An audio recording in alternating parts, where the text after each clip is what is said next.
Hi everyone. So another epic 3-hour match between Nadal and Djokovic, and as we expected, Nadal came out on top and won his 10th Rome title. Amazing victory for Nadal, and let's discuss some of the factors that led to this victory for Nadal. So here are the match stats and a few interesting things that we can see here. First of all, Nadal hit more winners than Djokovic. Now in this matchup, one would expect that Djokovic will be more aggressive and would try to, shorten the points, but that was not the case. In fact, it was the opposite, with Nadal trying to shorten the points and as a result was able to hit 37 winners and also made less unforced errors than Djokovic.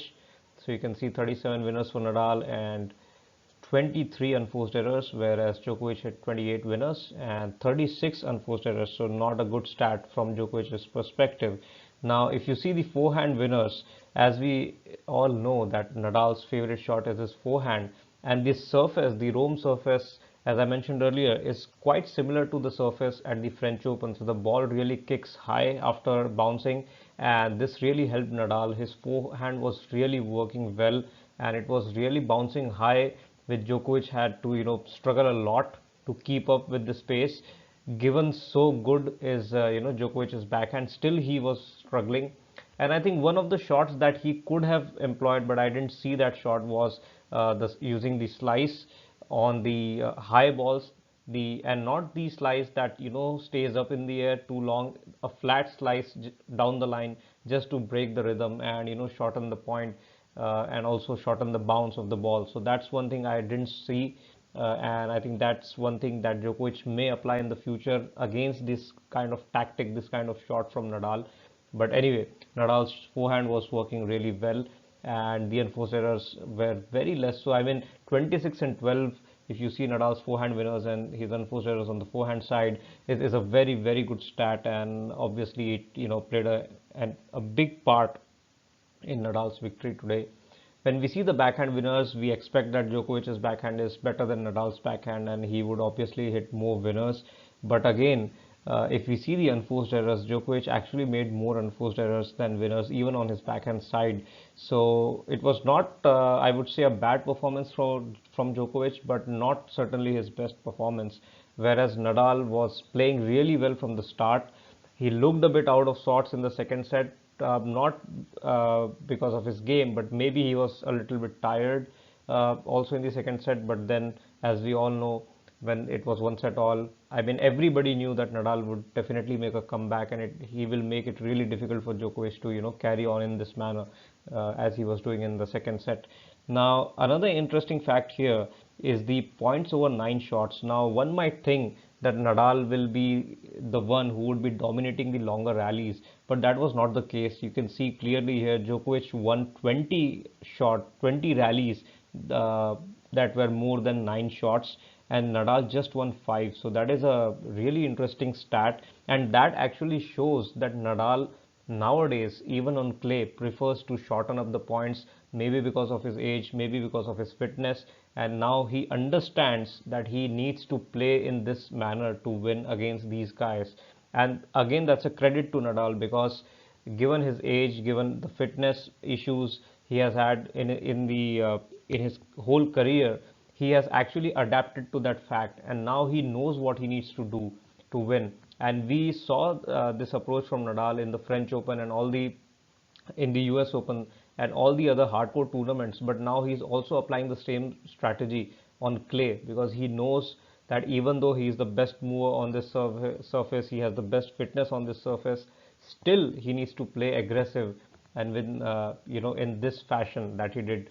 So, and Djokovic on the other hand, tried to longer, try to play longer rallies, but then the problem is, if Nadal, gets a chance to hit his forehand, then he can go either way with that forehand, and then it's really hard for Djokovic to control. He tried to play his backhand down the line as much as possible, but then Nadal's cross-court backhand is also really good, and if you give him a short ball or a mid-court ball, then he can use his cross-court backhand to pull Djokovic outside the tram lines, and then it's really difficult for Djokovic to come back in the point.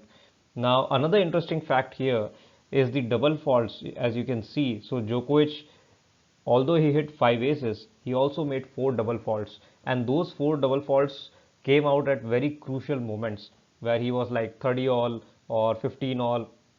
I mean, that point actually made him lag in the score against Nadal. So it was not a 40 love up point where he made this error. So these errors proved to be really crucial for the outcome of the match. And I think Nadal, on the other hand, was the opposite. So whenever he faced a break point, whenever it was 30 all, Nadal came up with a big serve or came up with a winner, whether it is a drop shot winner or something else, but he played the important points really well. So I think this was the main factor, if you ask me, why Nadal was able to beat Djokovic today, because he played the important points really well.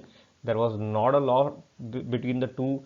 It was a very tight contest, but on the crucial moments, Nadal was just a bit better, and that has always been the case, especially on clay. Against any opponent, Nadal is always better in terms of his mental strength at really crucial moments. And now let's look at the key factors. So, as we discussed already, Nadal's forehand was deadly today, and that proved out to be a vital factor in the outcome of the match. Nadal was playing aggressive. The drop shots were also working. You can see right from game one that Nadal was employing his drop shot really well. And even on big points, like when he was break point down or break point up, he was not afraid to go for his drop shot and he was playing it perfectly. And then, as we just mentioned, the crunch time performance again goes to Nadal, because whenever it was a 30 all, a deuce point, a break point, at all important points in the match, Nadal was better than Djokovic. Now, there are a few decisive shots. Nadal's forehand we have already talked about, but Djokovic's forehand was not working well today. He made a lot of unforced errors, and I mean, it's not expected from Djokovic to make these kind of errors in a final against Nadal. So maybe he's still a bit rusty coming into the clay season, as is Nadal. But now Nadal has actually, it looks like Nadal is back in form completely and completely ready for the Roland Garros. But Djokovic's forehand is still not working well. And again, the double faults from Djokovic, those were also quite uncharacteristic. Although he has a better serve than Nadal, but these double faults can prove really costly against a man with Nadal's capability on crucial moments. Now, some of the interesting facts in this match, as we have discussed a few already, Djokovic won majority of the long rallies, and Djokovic hit less winners overall than Nadal. So both of these points point to one direction, and that is Nadal was playing more aggressive than Djokovic.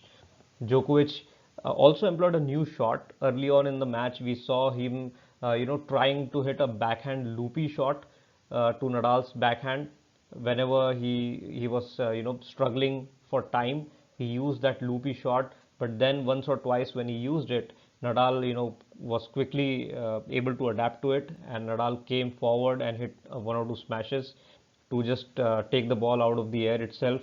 So, but it seems like Djokovic is trying to find something new, trying to get something new in his repertoire of shots so that he can trouble Nadal. But again, whatever you do, it's never too much against Nadal. It's never enough, and Nadal always finds a way.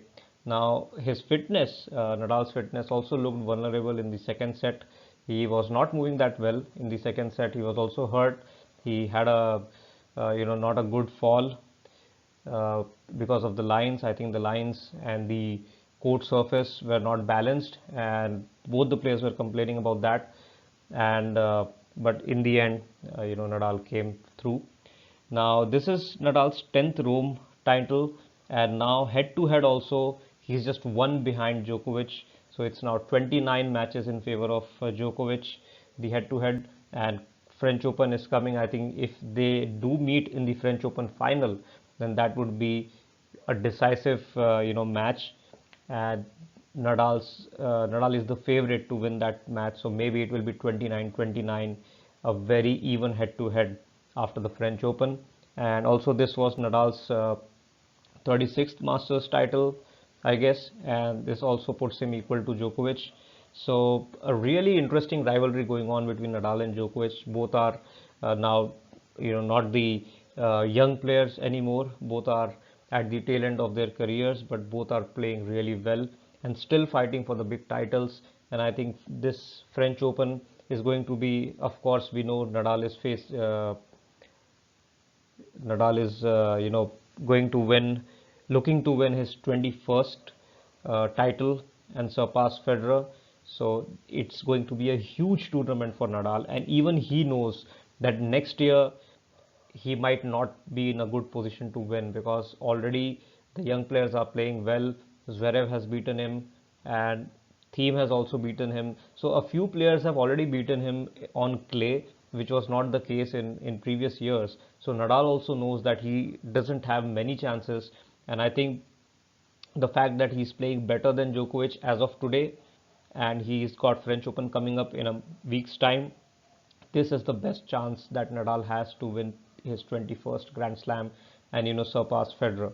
And Djokovic, for that matter, would be looking to somehow stop Nadal at the French Open, so that on the all the other surfaces, whether it is Wimbledon or any of the hardcourt surfaces, Djokovic can still have a lot of confidence that he will be able to beat Nadal if they meet there in the finals, but not in the French Open.